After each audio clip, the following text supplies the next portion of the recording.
Hello, everyone, and welcome to our Yardi Matrix Commercial Outlook on November 11th, 2020. My name is Megan Furr, your producer for today's program. I would like to start by saying thank you to our veterans, past and present, for your service. We are joined today by our hosts, Jeff Adler, Chris Nebenzahl, and Peter Kolozinski. Our program will run about an hour, and we hope you can stay with us for the entire broadcast. We want this to be an interactive conversation, so please feel free to submit questions in the Q&A icon at the bottom of your screen, and we will try to respond to your messages while covering relevant topics. If we don't get to you, please contact us afterward for a more detailed answer. A recording of this broadcast and accompanying slides will be available after the program. Please note that what we discuss today may or may not be relevant to our situation. Please read the disclaimer carefully and consult your tax and investment advisors before making any decisions. Now, I am pleased to welcome to our program today, Peter Kolozinski, Senior Manager of Commercial Data at Commercial Edge, Chris Nebenzahl, Editorial Director at Yardi Matrix, and Jeff Adler, Vice President of Yardi Matrix. Thank you, Megan, and I appreciate everyone being here today. So we're going to, first of all, to emphasize, everyone will get a copy of the slides. It takes us usually overnight to do all the production work. But so I want you guys to, if you could, just focus, let's focus on the material. Don't worry about it. Everyone will get a copy of the slides. Anyway, what we're going to cover today, we'll kind of open up. We'll cover some macroeconomic outlook. We'll kind of spend a fair amount of time in industrial. We'll cover office and the kind of the future of office as we understand it at the moment. And then also take a deep dive into two niches, medical office and R&D, kind of very interesting niches inside of the general office asset class. So in terms of like where we see things, so if you kind of, maybe a bit of a trope here, but since the start of the pandemic, we've seen a whole lot of movement of people and workers. There's been movement from gateway markets to secondary tech hubs. There's been from gateway markets to the smaller cities within the same metro around the gate hubs, urban cores to suburbs in both gateways and non-gateway cities. And one of the implications we're going to walk through is how does these things, what are the implications for industrial and office specifically? And then we'll also kind of try to opine on temporary versus permanent. So those are the kind of the components of that. We do see, obviously, the increase in coronavirus caseloads will result in some level of slowdown in economic activity as we have to kind of pull back a little bit, but it's not enough to derail the recovery, which is proceeding reasonably well apace. As we shift to industrial, e-commerce is truly the story of what's driving industrial, and we've seen an acceleration of the penetration rate of e-commerce into retail over the last 8 months. On the office side, however, listing rates and vacancy they're sticky. There's a slight downward trend, but given the long-term nature of the leases, things happen under the surface. Office space utilization is down big time in the gateway cities, and even in sort of tech hub places, it's still quite low. So it's mostly the action below the surface that we'll dig into. But one of the key things that seem to be coming out as related to office is that the notion of 5 days a week in the office, that's probably not surviving. And so again, it's not so much that the footprints will change radically, it's as much that the use of space and what the space is for, I think will go under some fundamental reevaluation. So first, if you take a look at what's happening as it relates to the disease itself, big news on Monday, and these slides were put together a little bit, I think, last Friday, so didn't really pick up the Pfizer big announcement. But Pfizer's only one, right? There is a ridiculous number of vaccines that are underway. Pfizer being the first one, looks pretty good. There will be more vaccines, and so this kind of accords with the timing a lot of us were thinking of is return to quote unquote normal probably is second half of 2021. It will certainly take the next 7 to 8 months to get this stuff through formal approvals into production, scaled up and distributed and actually kind of used. In the meantime, we are going to see some pressure on ICU bed utilization, and that is a concern because that tends to be what drives the reduction in economic activity or the scale back in that.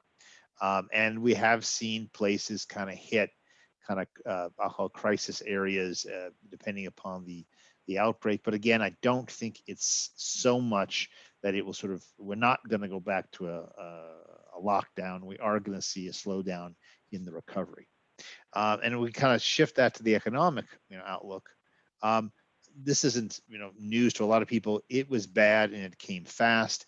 It is recovering reasonably well. We're down to 7%. And really, I do take a look at the U6 at 12, but it's also moving down quite nicely.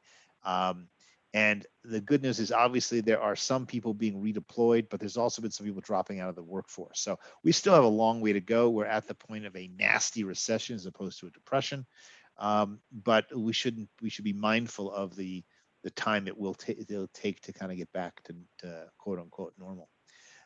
Inside of this, it has been a dramatic shift in the way purchasing power has been used away from services and experiences and towards goods. And again, I think that will last us certainly over the next 8 months and before the services industry kind of comes back.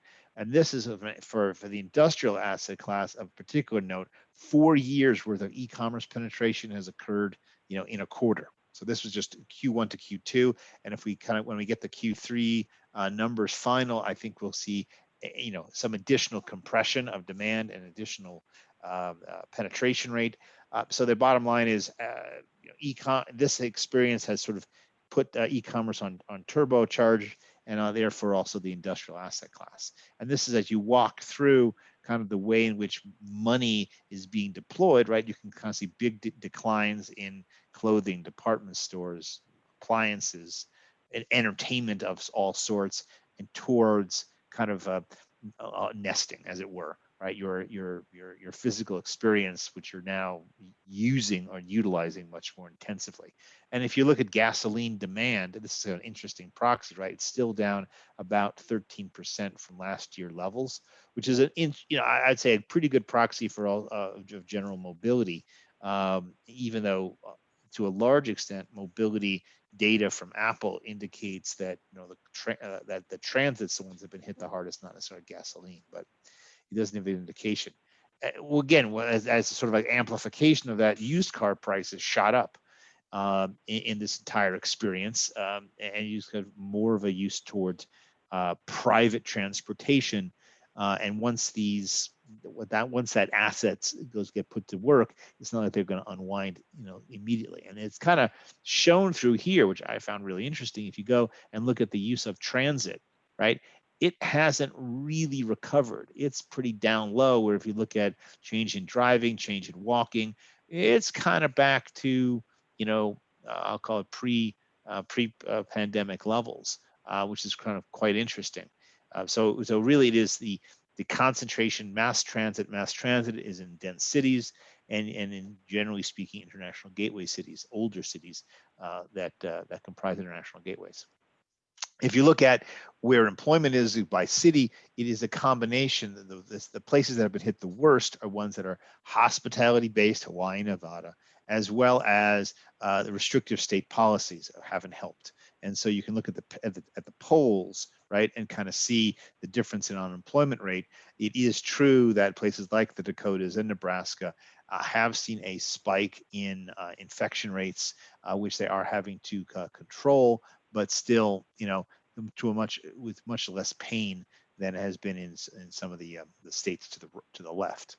Now, another kind of interesting component of this, right, and we've been talking about over a number of years, the notion of if you're tied to the intellectual capital node or economy, you've done quite well over time. And only in the last 2 to 3 years was there a labor shortage at the lower end of the scale, socioeconomic scale, that was pulling people off the sidelines, pulling people into work. Well, unfortunately, because those sectors were the ones that are most impacted by the coronavirus and the restrictions, the folks who have the least education were tended to be concentrated in those face-to-face industries, and they've gotten crushed.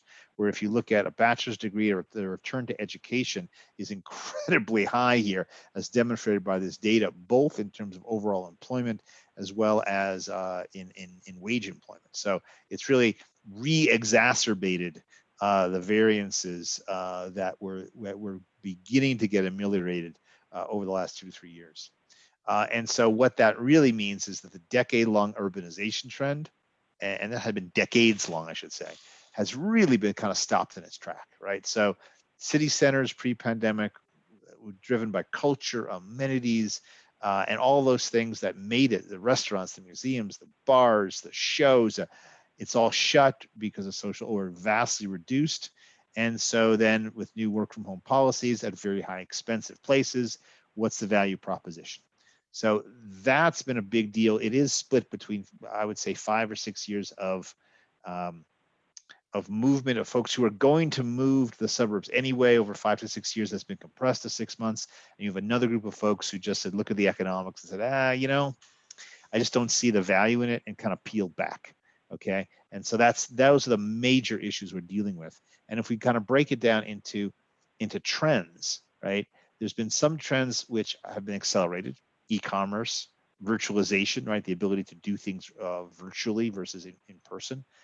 There is an acceleration of local political risk and taxes. We've covered that in our multifamily sector materials, and I would refer you to that for a deeper discussion on both infrastructure and political risk, local political risk.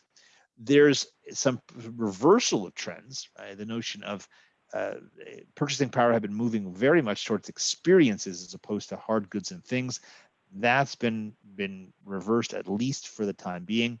Densification, which we thought would be gradually reduced over time, the de-densification has really kind of happened. And this notion of globalization, right? It's intertwined supply chains had been kind of fraying. I think that may even be further. So, and again, if you look then at where people move, this is some really interesting data on U.S. Postal Service records, right? You have a lot of places where there was a lot of movement out, and also if you want to look at it on a state basis, a lot of movement out of New York, California, into Texas, into the Carolinas. Interestingly, the movement of people from Florida to Michigan may have just been a set of retirees kind of moving back and forth, because when you go at the city level, the movement in Florida is kind of Naples and Fort Myers, which are very heavy Midwestern retiree locations. But if you look at the rest of this, these were apart from that, these were trends that were underway anyway. They've been a kind of, again, accelerated due to the pandemic work. And this data is through July. We don't have data on this information from July to present, but we'll keep tracking this because I think it'll also be a very interesting data set. The other part of that comes out of this data set is the movement within cities, right? From the urban cores into the surrounding towns and smaller cities, very much in evidence in these four core international gateway cities. So if you kind of look at that, right, in my mind, this is this notion of the fact that there's been a movement of people, there's been a reevaluation, and mostly in my mind, it gets to be how much of this is permanent. And so as we talked on the multifamily side, there is a sort of a demographic layer of folks moving more quickly. There is a cost-based layer, and there's as yet to be determined local political risk layer, and that I think will play itself out over the next 6 months.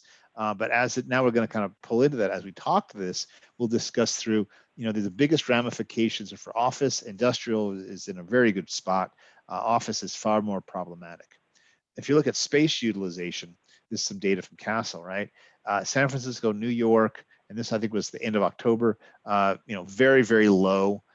Dallas and Houston still only 40%, right? So it's not as if it's great, but you can clearly see the more dense the city, the lower the utilization of office space. And then this data, was kind of a last Friday data. There has been a pop in office pricing in the public REITs, but industrial has really been kind of a standout, along with some of the other kind of asset classes, single family rental, manufactured homes, data center storage. Office has taken on the chin. There was a pop here, but at best that moves it you kind of back to NAV as opposed to any kind of premium on NAV. And again, I think there's a higher risk factor. Now, when we look at this, okay, and you kind of unpack these trends for the two asset classes, e-commerce clearly benefits industrial, no question.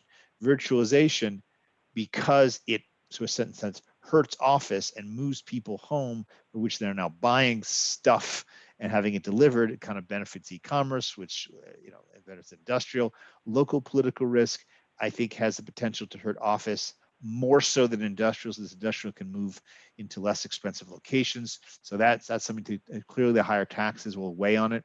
Experience of things benefits industrial, densification hurts office, and globalization to a certain extent, well, so it clearly hurts office in terms of the aggregation of talent and the specialization of talent. Industrial, to the extent that supply chains are not integrated globally, it hurts industrial at the margin, but not nearly as much as office. So you kind of take that away, you can clearly see industrial is quite a bit more in the catbird seat. And so with that, what I'm going to do is turn this over to Chris Niebenzal for him to kind of walk us through the industrial asset class.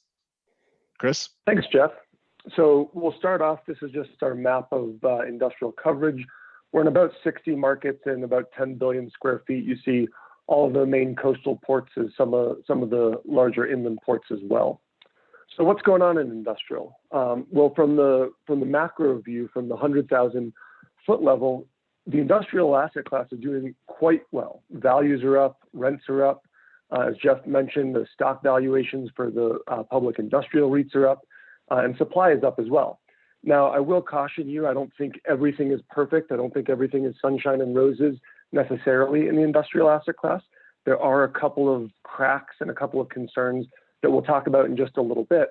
But for the most part, as a sector, industrial is doing quite well given the recession, given the pandemic, and everything else we're experiencing here in 2020.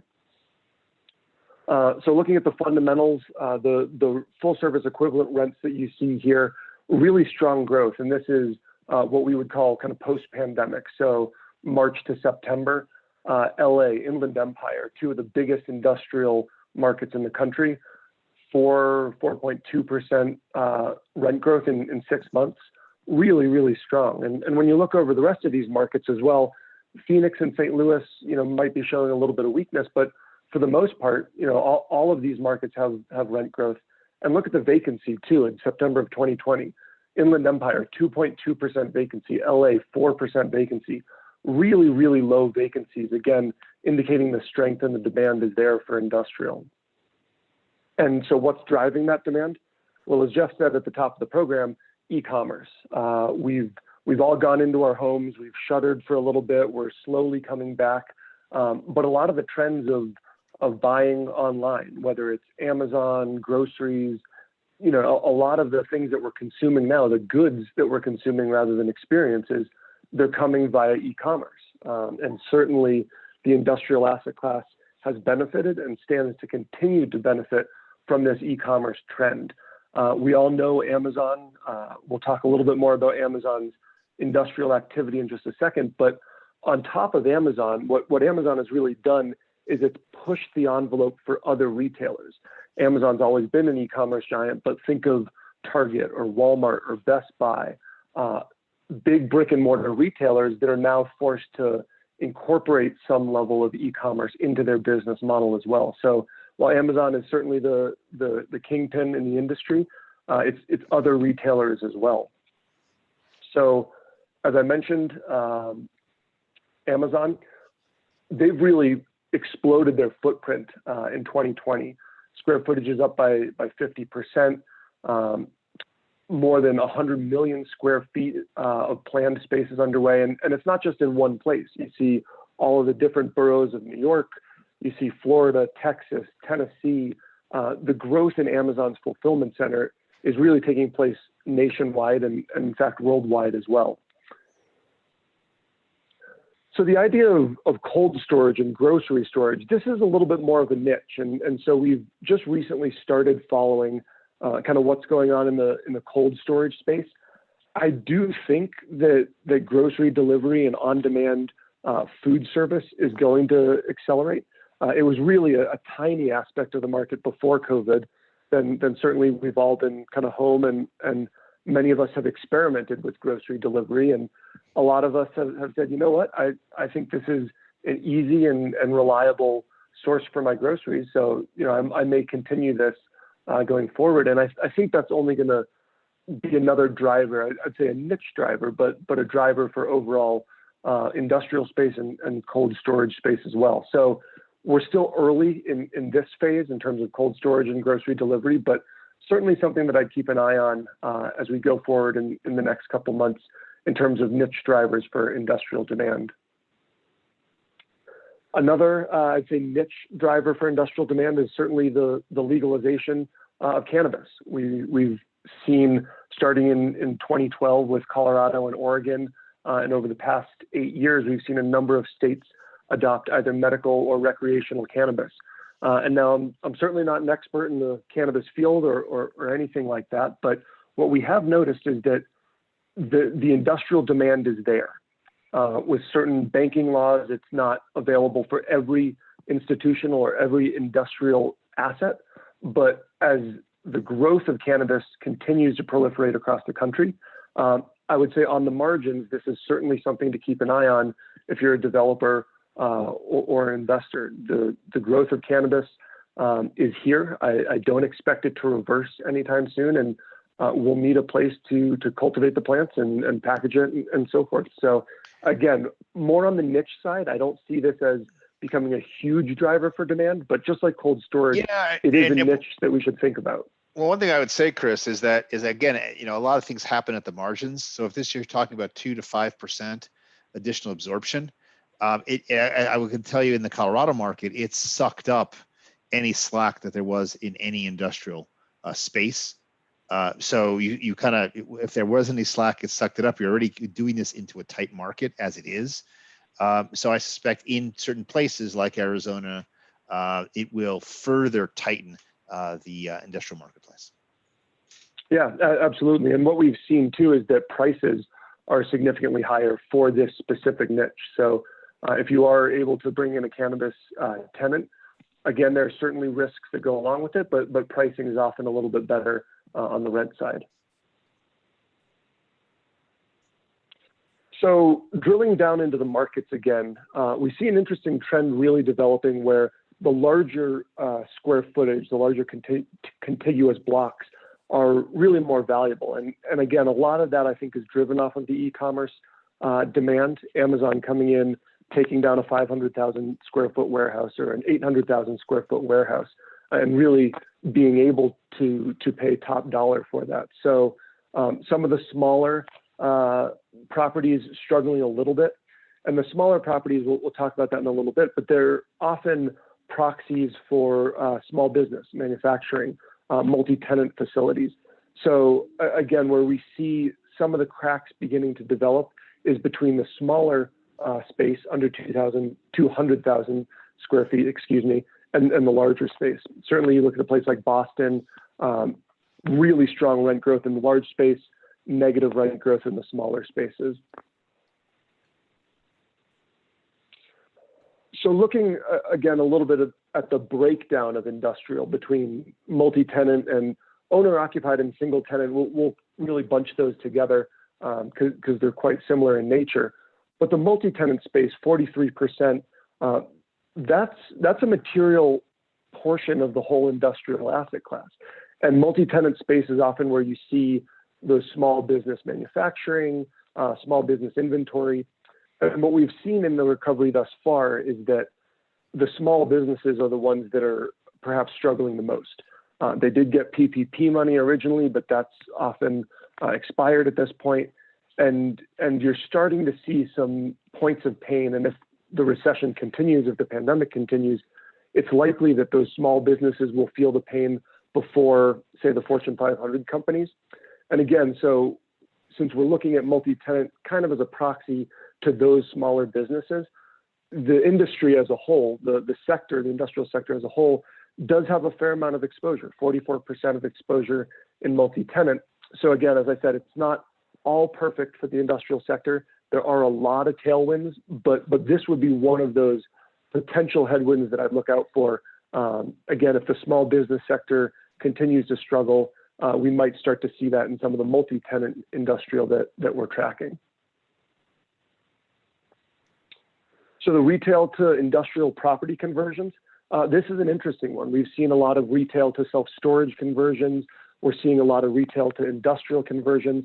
And we see this really as a kind of a last mile or a quasi last mile logistics operation, where some of the retail, the big box retail, won't be quite as large as an institutional grade industrial facility, but it does serve a need for kind of that last mile logistics or semi last mile logistics, as companies like Amazon or Walmart or Target and so forth are looking to kind of continue their logistics operation, not only from the large fulfillment centers, but down into some of these smaller facilities and then finally to the customer. And you really see these taking place across the country, coast to coast. Dallas, Fort Worth has a number of them, in through the Midwest, Cleveland, Milwaukee as well. So really an opportunity, as a number of these retailers go bankrupt and vacate their space, an opportunity to take over that space as well on the industrial side. So let's talk about sales. Year to date, the overall transaction volume is down a little bit, and we'll see this similar trend in office. We're seeing it in multifamily. For a while, the transaction market was just kind of shut down, certainly in March, April, and May, and then things have come back over the summer and into the third and fourth quarter. But interestingly enough, the price per square foot has continued to increase, getting near $100 a square foot. And if you look at that compound annual growth rate, the past 7-8 years, 8.3% annual growth rate for industrial price per square foot. That's outstanding. You know, that's an unlevered return, right? So you lever that return up, it is quite amazing. And then with the decline in interest rates that we've seen in the past year, where fundamentals are increasing, I think we're going to see quite a bit of a spike in valuations as the transactions come through into next year. Yeah, absolutely. And again, as we talk about industrial as one of the strongest asset classes, that speaks right to that point, Jeff, of 8.3% on an unlevered basis, annual growth rate from a price per square foot, really strong asset class. Looking at supply, we see a lot of the supply coming in some of these secondary markets that Jeff had talked about at the top of the program. Austin, Denver, Phoenix, Las Vegas, very attractive markets for multifamily as people are migrating, attractive markets on the commercial side as well, as businesses are migrating into some of these secondary tech markets. And that's where you're seeing a lot, both on the absolute level of supply coming on, as well as the percent of existing stock. So I know we'll talk a little bit more about Austin in terms of office supply, but Austin, again, one of the highest markets as a percentage of stock in the industrial sector as well. And just to wrap it up before we dive into office, again, industrial's been the darling, aside from maybe manufactured housing or data centers. Industrial has been the best asset class, performing really well through the downturn. A couple of things to watch on the small business side with those multi-tenant facilities, but overall, with e-commerce rising, and again, I expect that to continue to rise. Jeff mentioned, we'll get the third and fourth quarter numbers for e-commerce utilization as a percentage of retail sales. I only see that trend accelerating, and I think that's why you see Amazon really getting heavily involved in the industrial market. So overall, industrial looking really good, especially comparative to other asset classes. Yeah, and certainly seems to me that the supply that is coming on is not so far out of whack that it couldn't be absorbed. So again, and prices are rising rapidly. It is a favorite asset class for institutional investors. There is a potential of a bit of a, kind of a overpricing, but we haven't seen it yet. Let's put it that way. Okay. Great. Peter. Yeah, and we'll turn it over to Peter. Fantastic. Awesome. Thanks, Chris. So we have a lot of data here, and I'll jump right in. So this is our coverage map, 115 markets. We cover about 7.6 billion square feet of space. Office is in for a long slog right here. So rents are relatively flat and maybe trending a little bit downward. Vacancy, relatively flat, maybe trending a little bit higher. The stock market valuations are considerably down since April, but the saving grace really is collections are doing okay, and that's working out. Meaningful trends will take a long time to sort through. So for this slide, I have to credit Jack Kern, who not only works with us at Yardi, but is also the vice chair at PRIA. And the point of this is office fundamentals need time to catch up to the economic data. We've only been doing this for 8 months. I know it feels like forever. It feels like forever at my house, but take a step back. It's really only been 8 months with this new COVID era. Jumping in right to the COVID fundamentals, San Francisco immediately pops out to me on this page. You're looking at asking rates are down about 8%, vacancies up almost 3%, and really we attribute that to the significant spike in sublease space that's come on board. Conversely, I'd say the Bay Area, you get outside the city for a little bit, and all of a sudden it's not looking nearly as bad. Asking rates are up, vacancy pretty steady. Additional markets, just to point out real quick, would be San Diego, Nashville, Austin. All of those we're seeing increases in asking rates. We're attributing that to new supply either coming online and being delivered, or even just entering the construction pipeline and those asking rates being put up for lease. So when it comes to larger spaces, this really is just a continuation of what had been happening, and then the trend of paying a premium for large contiguous space. The 8-month stats really, they don't look too decisive, but these spaces were already requiring a premium, and that remains to be the case, even if it may be at a little bit of a lesser percentage. So taking a look at vacancy, and the big thing here is not that much is changing. It's really kind of just working itself through the system, and depending upon market, depending on whether it's urban or suburban, we're really just kind of seeing things still sorting themselves out. Obviously, you mentioned San Francisco before. We'll mention it again. The listing rates are down specifically in the urban areas, but this is, things are still working their way through. Yeah, and if you kind of look at this and kind of try to normalize the scale, right? On the vacancy side, there's not a tremendous amount of movement. There's a little bit here and there. That's why a lot of things happen below the surface. Go ahead, Peter. That same trend, I think, was continuing through the tech hubs. So Raleigh, we are seeing the asking rates jump up a little bit. Again, focus on that urban area.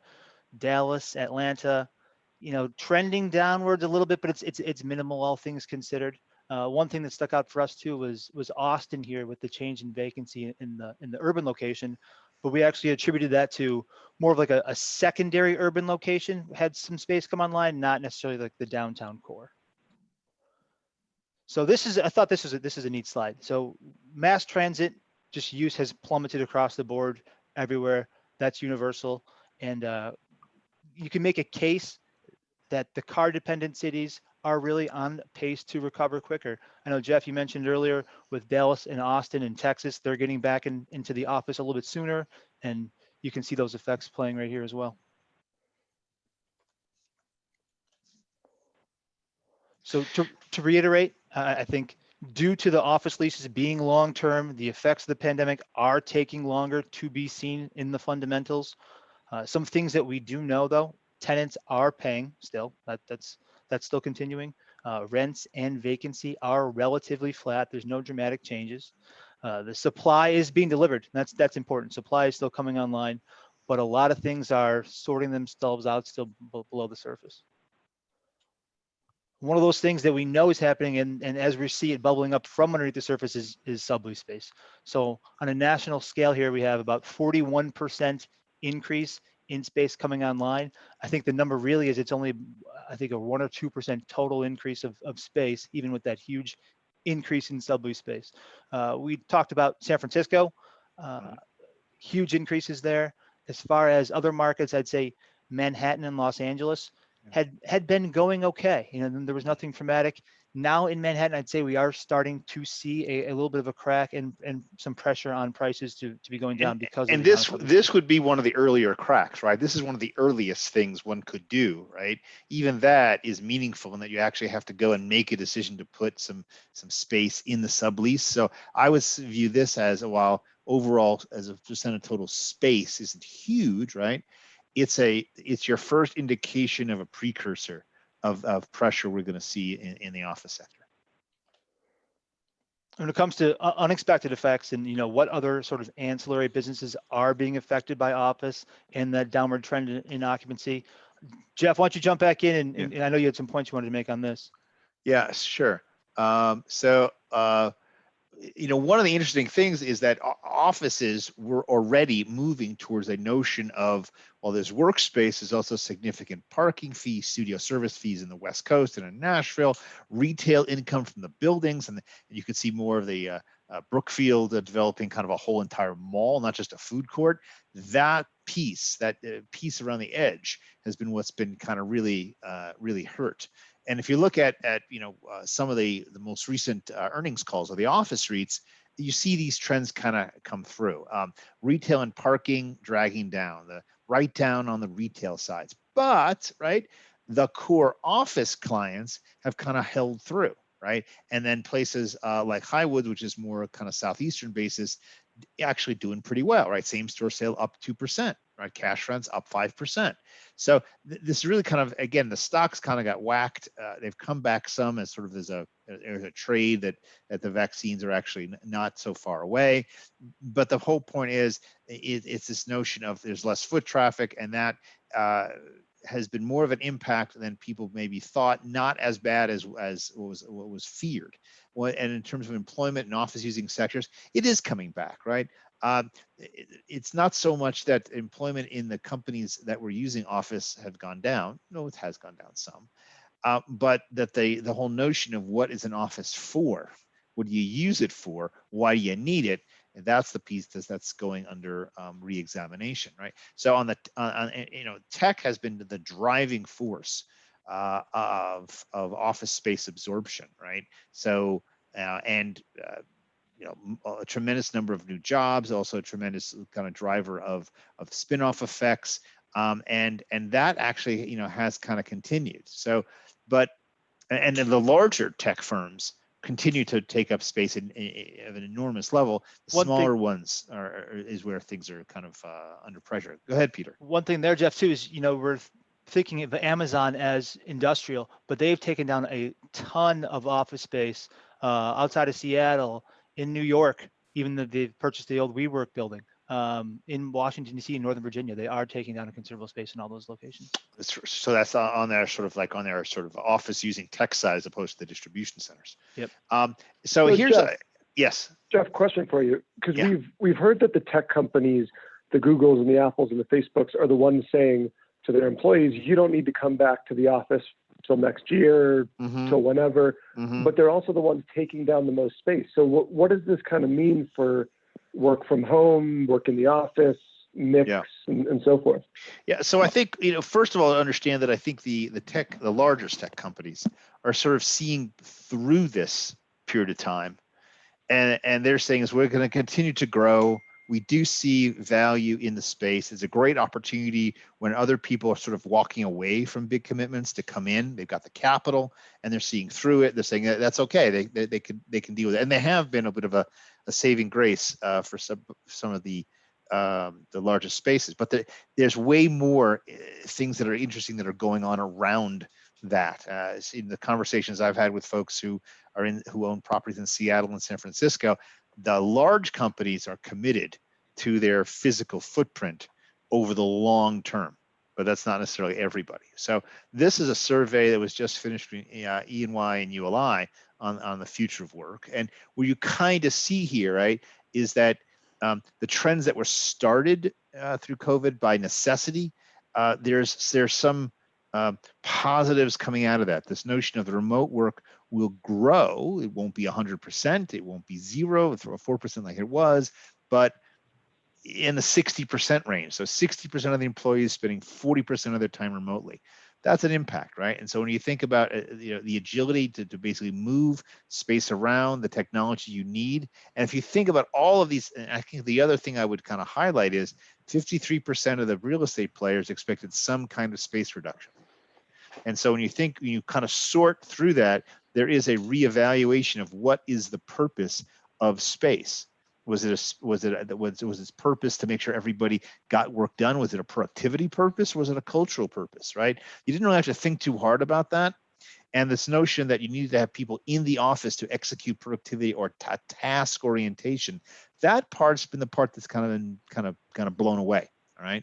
And if you look, but the other part of that, right, is that when it comes to culture, talent, hiring people, training people, mentoring people, that has actually become front and center. That's become an area of where it's actually way more important, all right, in terms of how space is used and why space exists and why you need it in the first place.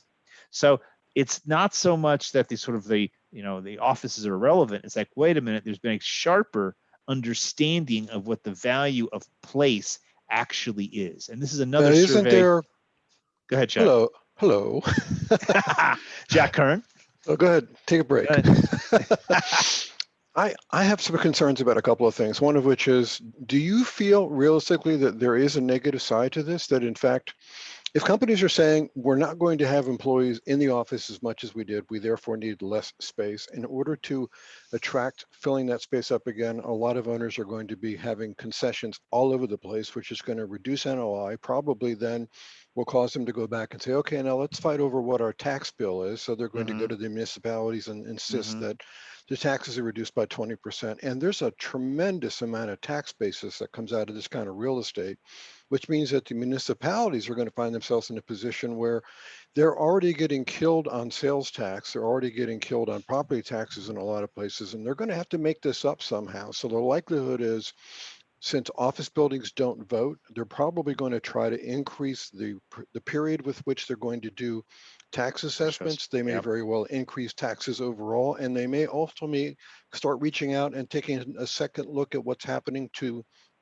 the impact on infrastructure for industrial, especially on the energy and utility side. So, I mean, everything in life has a balance. And you look at this and you say, on a professional level, this is great for employees, this is great for companies, and this is going to be really great for innovation. But on the realistic side of the fact that office buildings aren't the only thing that's happening, that there are in fact going to be some significant impacts in a variety of ways, in my terribly humble opinion. Well, I think if you begin to unpack this a little bit, right? What this means is that there will be a long, I would say, gradual reassessment. Look at these results, right? They kind of say, well, look at, will anything radically happen right away? But you can clearly see that there is going to be a downward pressure on what kind of footprint do you really need, right, to achieve the goals that you actually have to have, which have become cultural, which actually become more intentional. So if in fact, right, the world before was you defaulted to sort of go through your commute and drop in 5 days a week, and then stuff kind of happened there. If in fact it's more like 3 days a week in, 2 days, Monday, Friday, not Tuesday through Thursday in, right? Your footprint doesn't dramatically change, but as a manager or as a leader, you have to be far more intentional about why are people there and what are they doing there? And then as an employee, you're saying, if you're dragged me in here, what am I here for, right? Because if it was just a task, I can get this done at home. So you better have a reason why I'm here. And the space has to facilitate and support that. So I would suspect we'll see far more hoteling, right? Far more space being used as meeting areas or team building areas, right? Or project update areas. All those kind of things will kind of happen. Will there be sort of these serendipitous happening? Yeah, but more 3 days a week, right? You can still be serendipitously get together, but you have to be more intentional about it. A tad more intentional. And this reminds me, I used to be a consultant back in my early days. And as a consultant, you would kind of drop into the client, you'd schedule your meetings, you'd use the space, but then your mental home base was not in the client's office. And I don't think the mental home base of many employees will be in the office, it'll be at home. And then you go to the office to do things that you need to from a cultural standpoint, from a team building standpoint, for communication or meetings, as the case may be. And that data kind of comes out. So if you look at this from a demand side, I think you'll see continued pressure. That's going to be long-standing and kind of incremental, right? Again, in office, nothing happens super fast. It all happens gradually at the margin. It's kind of a grind, right? And I think we're going to see a significant level of grind. Now, will employment grow so much that will kind of net into absorbing this space? Yes, potentially. with a lag, right? Again, we're talking about a long, drawn-out process where the asset class, I think, will be under quite a bit of pressure. And as you think about the way people or business owners and leaders and occupiers, and I've had a lot of discussions with both occupiers and landlords and tenant reps and landlord reps, you know, the sort of approach about what the use of space is and work, it's kind of gone through at least 3 phases, right? The first phase was, hey, everyone can work from home. Well, yeah, not so much, right?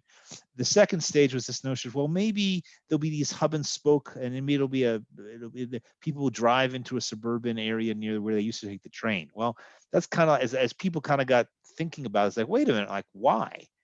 Right? Like I don't need the connectivity is good enough at home. And like, if I'm going to go someplace, I'm going to go someplace to meet people. If the team that I'm a part of is scattered over a metropolitan area, going to a satellite office doesn't really make any sense. So we're kind of right now, I would say, at the third stage of this process, right? Of like, well, you know, home's to the fall. We need a reason to come to the office. If we come to the office, it's really for hiring, onboarding, training, mentoring, building culture, building teams, doing kind of project work. Now, I will acknowledge that, could there be a fourth stage? Are we done thinking through this process? I would say, no, we're not done thinking through this process. I think even the third stage, right, will become under critical kind of analysis. All right, and as I would point, there was a Harvard Business Review article, I think it was last month, talking about some companies who made the decision to be virtual before this all happened, and what they did and have done to address cultural training of people, hiring, training, mentoring, as well as kind of cultural development, right? So again, we're not done with this yet. And some companies may go all the way to a virtualization, and I think most will probably hang here in this third stage. But I think we have to also be a little humble about how this thought process is unfolding. So, now, you know, as we get, essentially, as we get to the edge of that phase, does it effectively mean that companies, and especially in terms of the way they're going to be managing leasing and subleasing, are going to have to be doing this differently than what they traditionally did? I think there's a foreign notion of sort of, again, I think I'll go back to intentionality. If you talk about the leasing process itself, I still think there's still going to be a significant, important role for leasing professionals to help companies to think through this. Like, how do you deal with this? What's your leverage? What can you ask for? What you shouldn't ask for?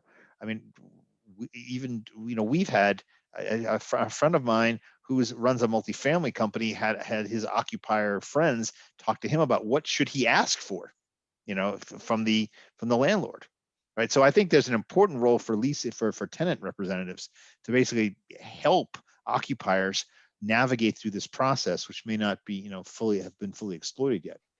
And it can, let's just kind of summarize some of these notions, right, of the evolution and use of office space, right? So I would say the upper left is intentionality, right, and purposefulness. Why are we here, and plan what the focus needs to be, right? I do think there is a need for space, but it is definitely going to be focused more on the working experience, more on collaboration and purposefulness, and being intentionality, which I will say will have an impact on the CapEx. And office as an asset class, its CapEx was already twice that of multifamily, 4 times that of industrial, and it is taking on, as a result of these trends, a more tumult on the line of what the retail asset class has gone through and it continues to go through.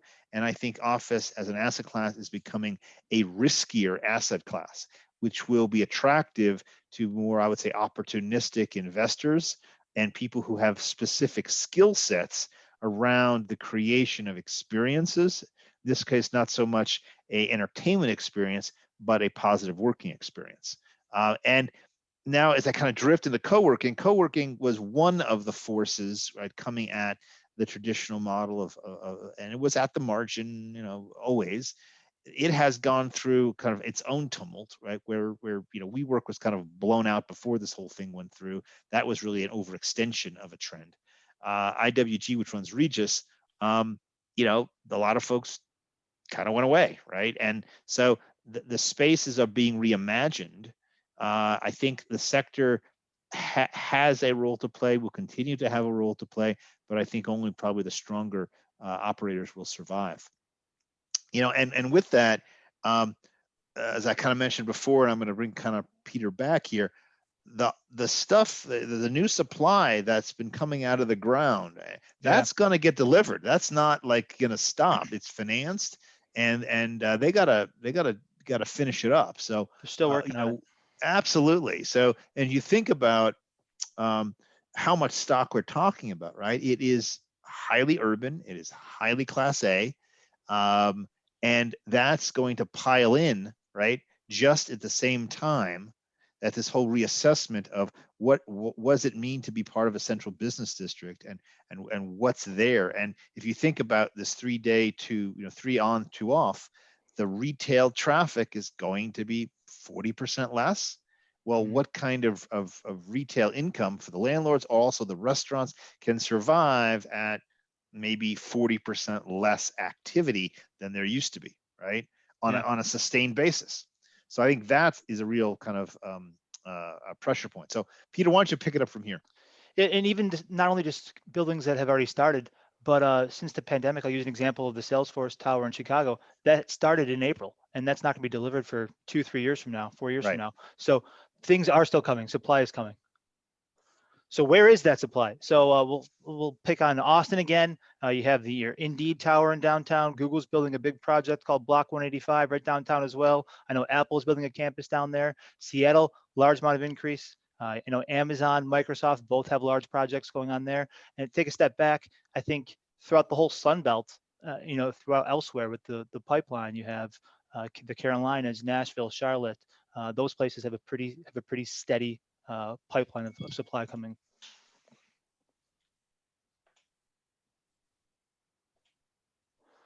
As far as looking ahead, so what we've done is we've developed a forecast. So we're using these characteristics outlined here, coupling that with the data trends that we've gathered, and what we're expecting is about 325 million square feet of space to come online over the next 5 years.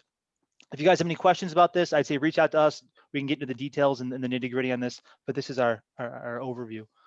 So the walk away from our forecast is deliveries kind of maxed out 2018, 2019, sort of flattening off from 2020 to 2022, and then you kind of do see a sizable decline in 23 and 24. So while we do expect demand to decline and future deliveries to slow down, supply is still coming. This graph kind of looks at urban versus suburban. Some key suburban markets that we do see a substantial increase would be Dallas and the Bay Area outside of San Francisco, Phoenix, Salt Lake City. All of those should have a substantial amount of suburban supply coming online.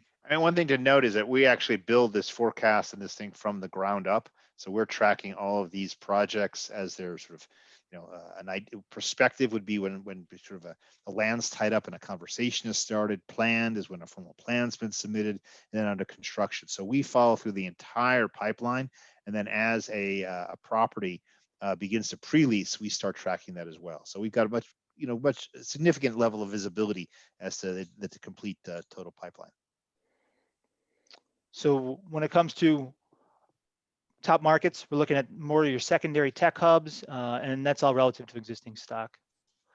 So what do we have here? So we have new completions coming online, and while we do expect negative absorption, those new projects are the ones that are still going to get filled. So what does that mean? So it means you're feeling the pressure on your older, your more dated buildings, the ones that are either less desirable or less desirable locations. Those are the ones that are really going to have to go ahead, Jeff. Well, and I also think the other part of this, right, is layer on top of that, to the extent that there is a concern about health and wellness and HVAC systems, new stuff, and electronic building systems, those are already built into the newer stock, right? The older stock, and again, I would even say, older stock in core cities, Chicago, New York, even San Francisco, right? There's a lot of very old office buildings that there could be a question as to, in the past, they were just kind of, sort of renovated and it was good enough. Will those assets survive? So I think there'll be a lot of pressure on the older stock to bear the brunt of capacity from both an occupancy standpoint as well as a rent standpoint. When it comes to transactions, so transactions are down throughout 2020, not as nearly as bad as you saw in 09 and 2010. Also, the price per square foot has been pretty steady. It's holding up pretty well, especially compared to the dip you saw in 09 and 2010. So this is a good sign. Digging a little bit deeper, where are the transactions drying up? And I guess universally, it doesn't matter if it's CBD, urban or suburban, it's everywhere.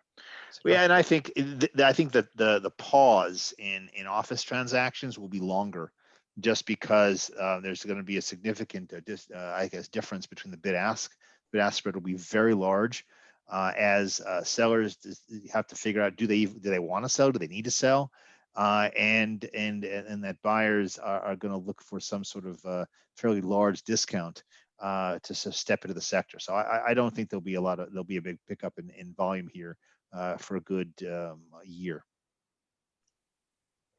So we talked a lot about conventional office. We want to take a couple minutes to get into the medical office and then our research and development office.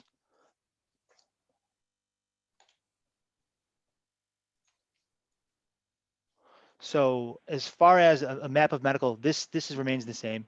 Your Sun Belt, Phoenix, Dallas, Houston, Florida, Atlanta, the Carolinas, those continue to be the markets where you have the most concentration of medical. What I would say is conversely, Chicago actually delivered the most amount of square footage of medical space in 2019. So there may be a little bit of a trend of more development heading more towards the Great Lakes. When it comes to vacancies, significantly lower between medical compared to general, unmistakable. As far as asking rates, it's more mixed, not as clear. Depending upon market, depending upon location, I'd say we have more blended results when it comes to asking rates, but vacancy significantly lower. One thing we also do know is if you are on campus versus off campus, you are going to be paying a premium for on campus. Two markets here that jumped out to me, I'd say Baltimore and Cleveland. Whether that's because of the international hospital there or not, that you are paying a significant amount more to be on campus versus off campus there. Back to transactions, general office remains more expensive on a price per square foot basis. We did see more of a convergence in 16, 17, but the trend has continued as it was previously, where general office is continuing to outperform on a price per square foot basis. So digging a little bit deeper into individual markets, and there are significant variants depending upon where you are. One thing here, I'd say Los Angeles stuck out. Kind of questioned that, looked around, and we were seeing the same trend in Los Angeles as you see throughout Southern California. So Los Angeles, San Diego, Inland Empire, you are paying a premium to have medical office there and to purchase medical office there. One caveat with this data, I'd say, is this is off of the 2020 numbers, which we mentioned previously. Transaction volume has been light, so take that for what it's worth, but I think this does make sense. As far as future supply, Boise, top of the line there. I think this is just the case of supply heading toward the underserved, population migration flowing towards Boise. They need to build up from there. Other key areas that stuck out, I'd say, I mentioned Chicago, deliverables in 2019, Grand Rapids, Cincinnati, Dayton, Cleveland, Buffalo. These are all markets in that Great Lakes region that you wouldn't usually see with office development. But when it comes to medical, there's a pipeline built out and even under construction in some locales. So when it comes to R&D office and what that means to us, so that's biotech, bioscience, life science, pharmaceuticals. We put that all together and classify that under R&D space for our purposes. Real quick, a couple of projects. The one in two in Boston and one in San Diego. That first one in Boston is interesting, and it's more of a live, work, play feel than you would usually see in an R&D office space. That's an interesting kind of pattern. We're seeing the same thing in that San Diego project, which is really incredibly architecturally interesting. It's right on the waterfront. Multi aspects coming to that, and again with that live, work, play sort of feel. As far as where R&D office is located, this is the usual suspects. So you have the Bay Area, San Francisco, San Diego, your research triangle in the Carolinas, Boston. Two markets that have kind of stuck out where we're hearing potential for more development when it comes to this sort of biolab stuff would be LA and New York. What happens from there, I guess we'll see, but they've seen a couple of potential notices there. And as far as vacancy goes, the space is tight. R&D is extremely tight, whether you're at a local level or the national level, the vacancy rate is just really tight. And you're going to be paying a premium for this space. One thing we're also hearing is, the tendency for potential more institutional money flowing into this sector. I know last month Blackstone recapitalized the Biomed Realty Trust portfolio, and whether that's sort of the first shoe to drop, or we will be seeing more institutional money coming into this sector, I guess is to be determined. But that was Yeah, I mean, I think we probably will, right? If you kind of say that there'll be a heightened investment in public health, vaccines being one of them, driven by COVID. There'll be a kind of continued area. So I think R&D area, again, very nichey, very high, again, capital intensive in order to outfit lab space to make it enable for new startups. But another one of these sort of niche areas that I think is going to do quite well.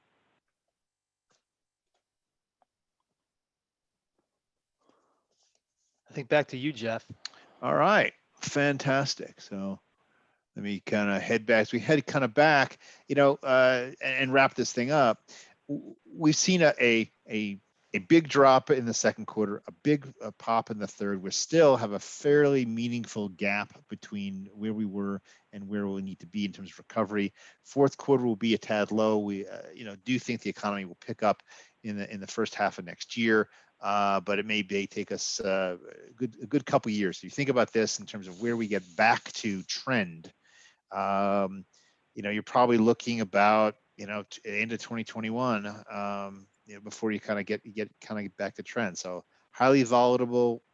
Things will kind of come back.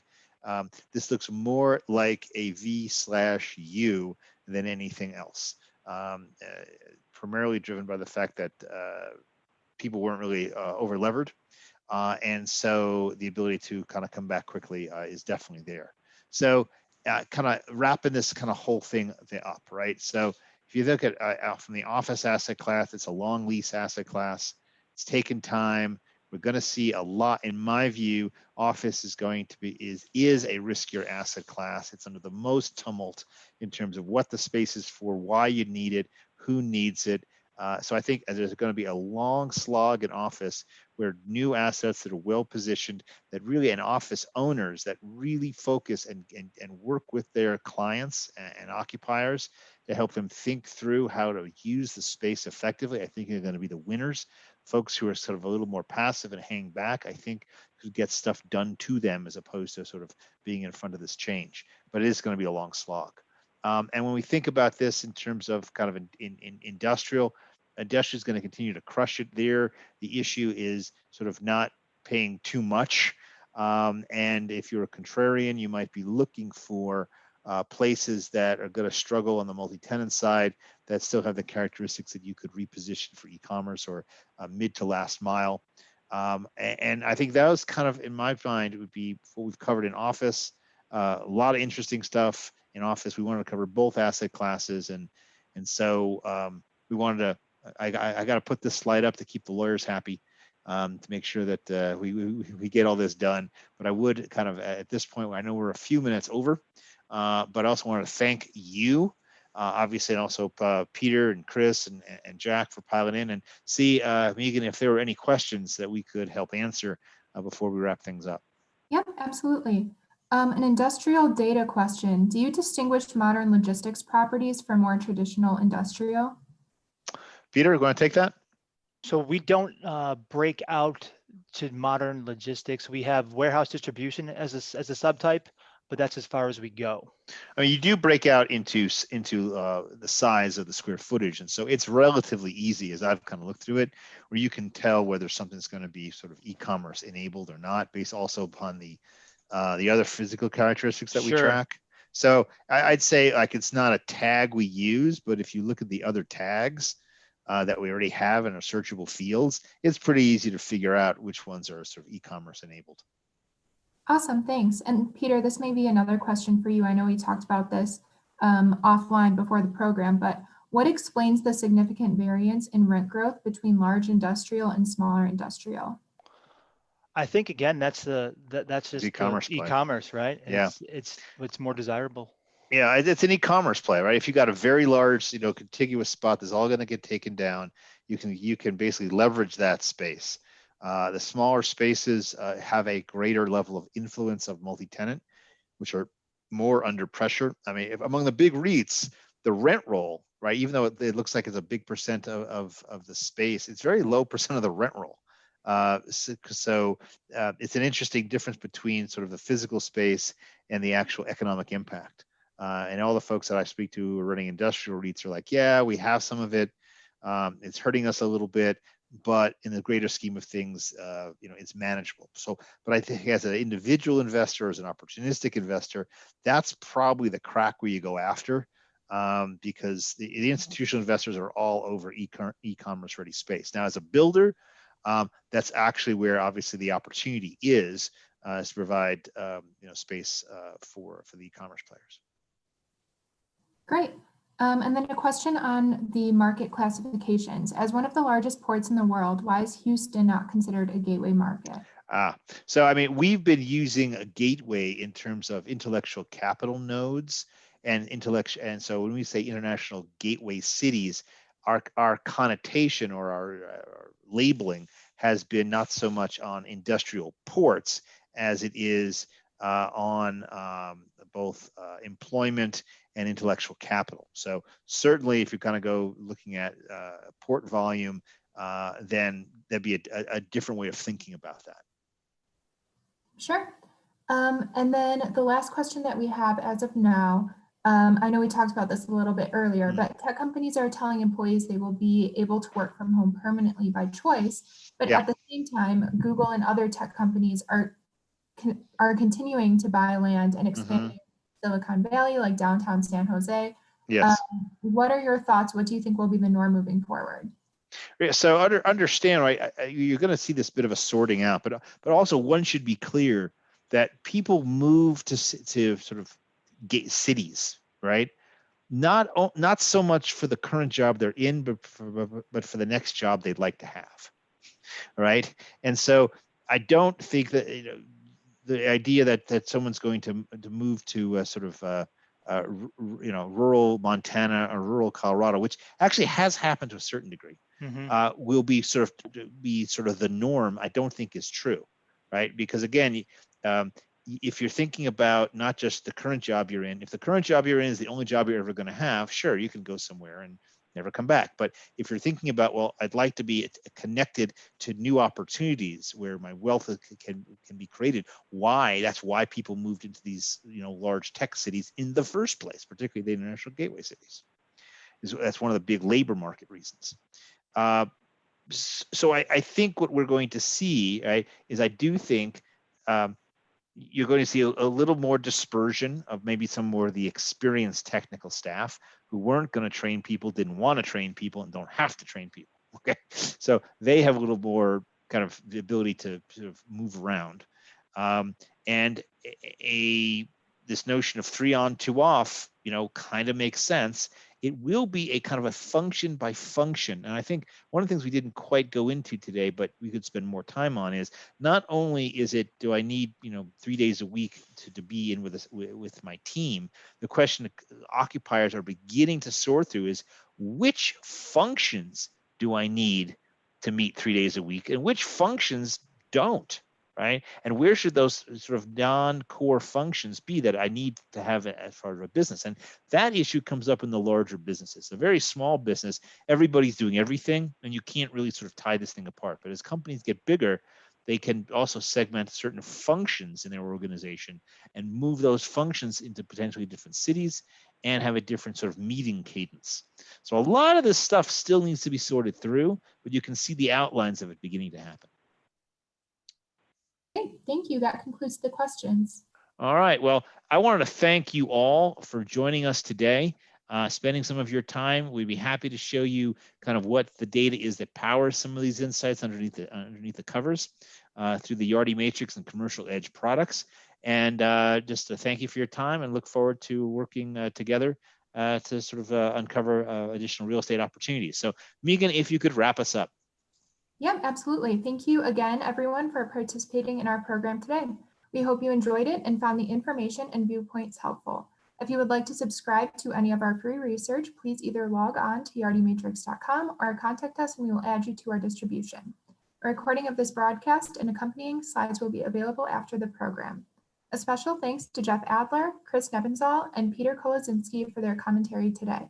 I would also like to thank Jeff Muth and Mary Chu for running the web program, and Maddie Winship and Claire Anhalt for their contributions to the content. This has been a production of the Matrix Division of Yardi Systems, Inc., copyright 2020, all rights reserved. This concludes our broadcast. Thank you.